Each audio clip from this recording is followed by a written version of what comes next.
Good afternoon, morning, or whatever time you happen to be watching this video. My name is Josh from the National Weather Service in Duluth, Minnesota, and this is going to be a January 2025 midwinter update video where I basically show you where winter has been so far, where we're at now, and what we can possibly expect for the rest of winter and the early spring. So let's get into it.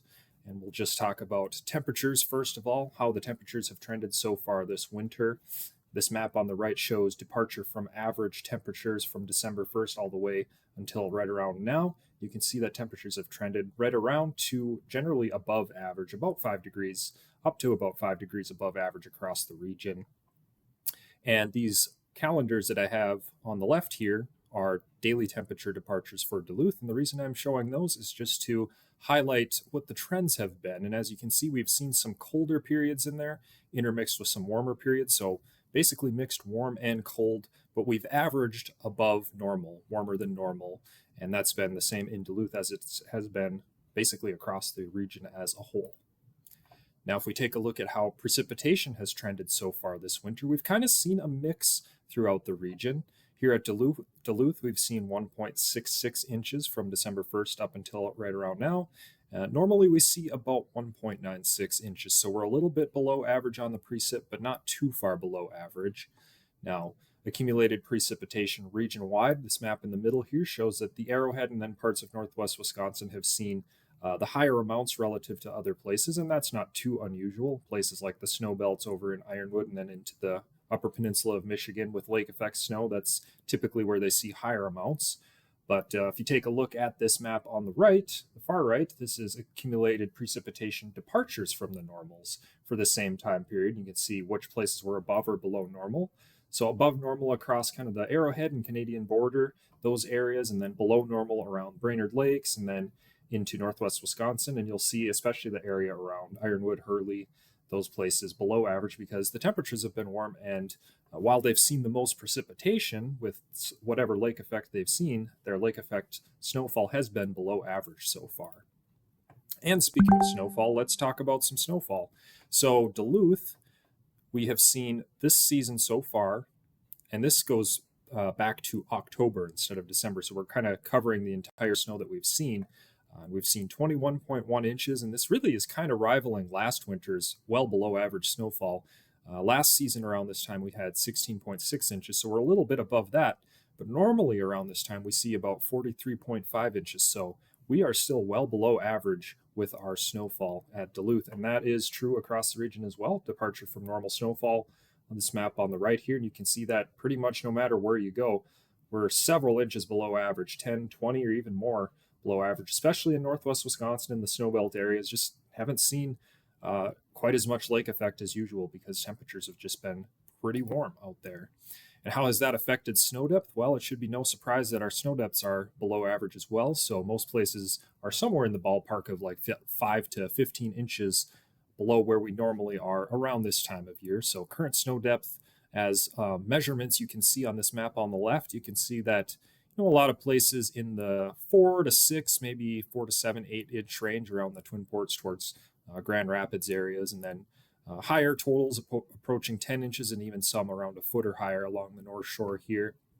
And then northwest Wisconsin kind of sitting in that the ballpark of the 5, 6, 7, 8-inch range, but higher amounts towards the Bayfield Peninsula and the Ironwood areas where the lake effect snow is more prevalent. Now, modeled snow depth, you'll see that these amounts look a little bit different than observed. It's modeled, so some slight differences there, but you can kind of see where the snow is versus where it is not. And so, generally Brainerd Lakes and towards Rice Lake and areas south of there, not a whole lot of snow depth. It's up to 2 inches, maybe 2 or 3 inches or so around these areas. And then areas further north, like Duluth, Grand Rapids, and then places like Park Falls, Ironwood, Ashland, that's where there's more, I guess you could say, usable snowfall, where we're kind of in that 4 to 6 or above range for snow depth.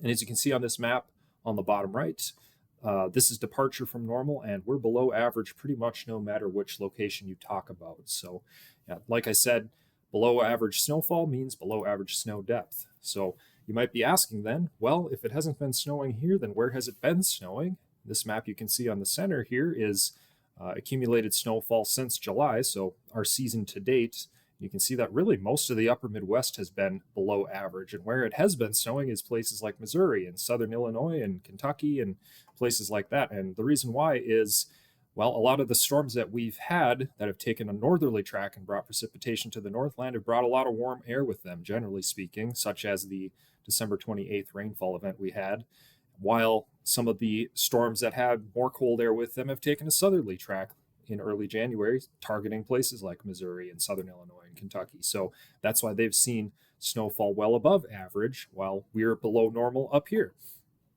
We have seen some glancing blows from clipper systems. That's what's gotten our, in Duluth, 21.1 inches so far, but we haven't really seen many significant snowstorms around the region yet. So why is that? Well, partially due to what's known as La Nina. We talk about La Nina and El Nino every year because it's one of the most well-known climate factors that can influence our weather in the winter season. So when we're talking about a La Nina, there's some typical effects that we see around the Northland. We don't always see them quite to the same magnitude, or sometimes they're even the reverse of it, but typically what we see is cooler than normal temperatures. The jet stream usually takes a southern dive, and we're kind of left with more of these colder air intrusions. So that's what we typically see, and precipitation is usually right around average to above average, but not always. And this winter has proven to be an exception to that thus far. This winter we've seen occasional blasts of cold air, but it's been generally warm.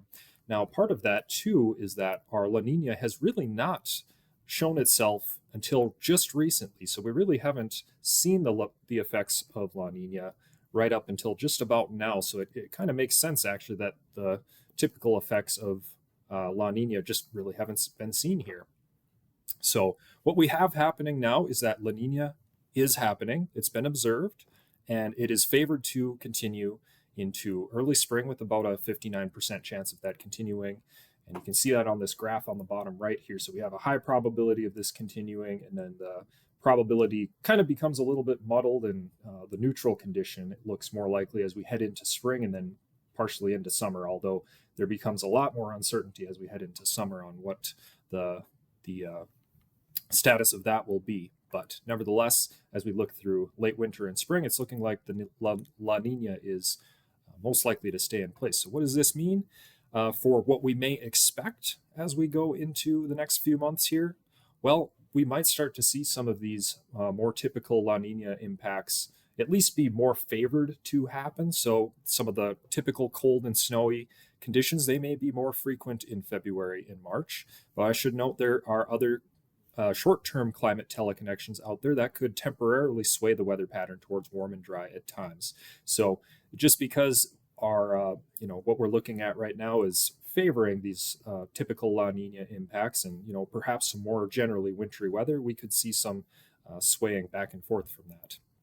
As we look through April and beyond, there's just lower confidence on whether we'll see weather that's warmer or colder or, right around normal. So just lower confidence there. But we have some slightly higher confidence in La Nina impacts, at least having some effect on our weather over the next couple months, since it is now being observed.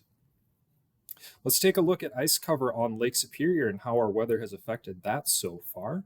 And as it should be no surprise, ice cover has been below average because, well, there has been a lot of warm weather. We're sitting at about 5% coverage right now. Not quite to the record lows, but it's still quite low.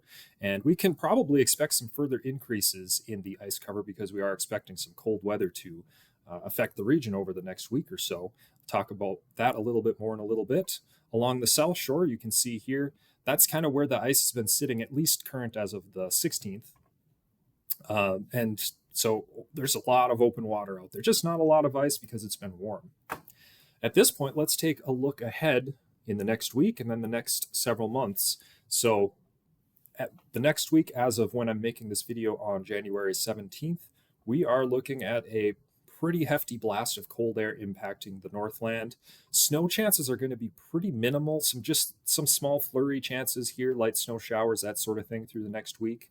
But really the big story is going to be this extreme cold where we could see wind chills down to -30, -40, and perhaps even approaching -50 starting around Saturday night and then lingering into Sunday, Monday, Tuesday, and finally we start to warm up.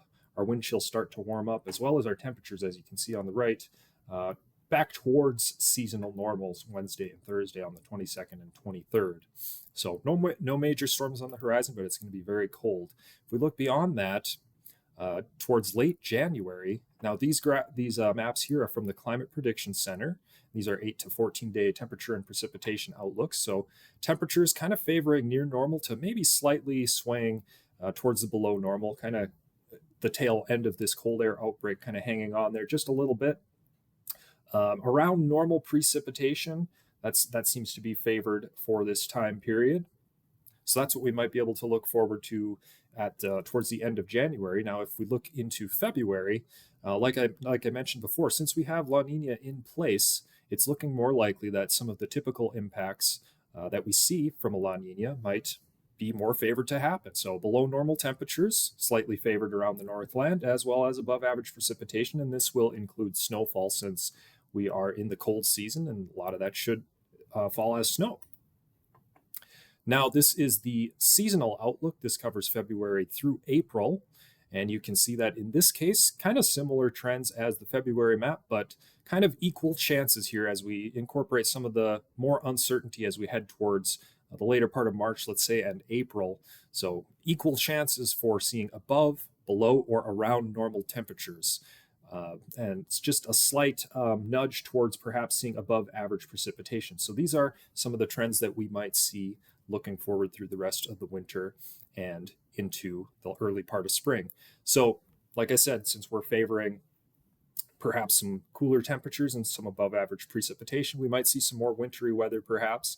I do think that snowfall for this winter is probably going to end up for the season being below normal just because we've seen such a dry winter thus far with snowfall. So I think we're probably going to end up below normal, or if we end up with a really stormy pattern, perhaps we could approach normal in some of the places around the Northland. But that's kind of the way things are looking right now. Now let's talk a little bit about hydrology to end things here. So with the snow cover that we have, the snowpack being below average, that's going to have an effect, but we'll talk about that in the next slide. Let's talk about drought real quick here.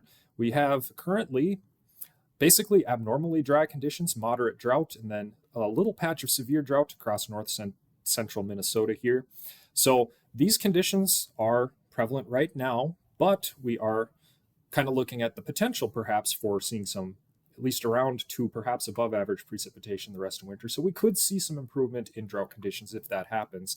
If we end up keeping with somewhat of a more dry pattern, then these drought conditions may persist. Now, as far as hydrology goes, snowpack being below average, well, we've seen many rivers freeze at levels, really low levels. And so you can see that in some of these river levels across the region here. So, northeastern Minnesota river levels basically below normal, generally speaking, or around normal in parts of northwest Wisconsin. And, that's an artifact of seeing some dry weather, essentially. So, and then on the right here, top right, you can see modeled snow depth. We're below average, kind of showed that one before. And snow to liquid ratios, or snow to liquid equivalents, on the bottom right here. So this is how much liquid water is in the snow if you were to melt it down. Not a ton, really, just a trace to about 1 inch for most places. Now, places that have seen some more precipitation, northeastern Minnesota, and then kind of the snow belts into northwest Wisconsin up towards the upper peninsula of Michigan, maybe approaching 2 to perhaps 3 inches. So it's the main story here is that the overall spring flooding risks are looking low at this time with the low snowpack that we have. This could change if we end up with a rainy or snowy pattern in the next few months, but right now things are looking pretty low. So just to summarize, wrap everything up here, we are looking at this weak La Nina, about a 59% chance of it continuing and affecting our weather through the rest of winter and into early spring. And this means that as far as the general trend goes, generally equal chances for above, below, or around normal temperatures, trending a little bit below normal in the next month or so, around February, and slightly trending towards perhaps some higher than normal precipitation, and that would include snowfall, at least for the next month or so. So that'll just about wrap everything up. But I want to say, if you're interested in observing the weather yourself and you want to help verify outlooks like this, I invite you to consider joining COCOROS if you're not already joined in this program. COCOROS is an acronym that stands for Community Collaborative Rain, Hail, and Snow Network, and this is basically a really fun way to provide data to the National Weather Service and all sorts of other folks out there, state climatologists, emergency managers, and all kinds of other people that use your precipitation data. And you can measure it once a day. You can measure it just whenever it's raining or snowing outside, whatever is interesting to you. But getting ground truth from observations from you at your location really helps lead to better forecasts. And we appreciate anyone who is willing to sign up. All you have to do is go to cocoros.org, sign up, buy a rain gauge that you can see on these pictures here, just so that everybody has the same type of rain gauge. You just buy one of those and start entering in your observations. So thanks very much for considering that. And that will conclude this video. So thank you all for tuning in to the January 2025 Midwinter Update. If you have any questions or feedback, we have multiple ways that you can contact us here: telephone, email, Facebook, or Twitter/X. And if you're looking for the most up-to-date forecast information, you can go to weather.gov/DLH or weather.gov/forecast points. Once again, thank you very much, and I hope you all have a great day.